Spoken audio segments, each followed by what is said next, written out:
Hello guys, in this video I am going to show you how to customize your golfer character on the Golf Blitz application. But first I just want to mention, don't forget to subscribe to my channel, because at 10,000 subscribers I am going to show you my whole YouTube revenue statistics and growth strategy, how to make money online. So let's jump into it.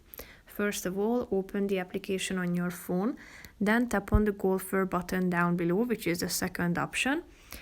Here you have 4 categories. The golf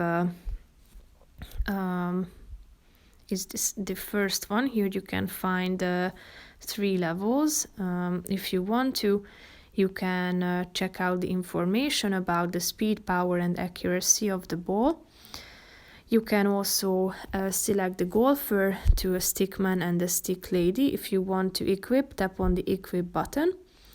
If you tap on the crown, you can also check out the crowns, but as you can see, many of them are logged.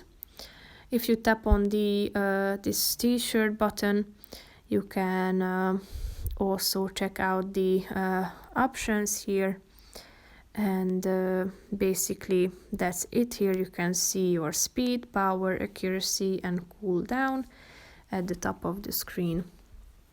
So that's pretty much it for this video, guys. See you in the next one. Bye bye.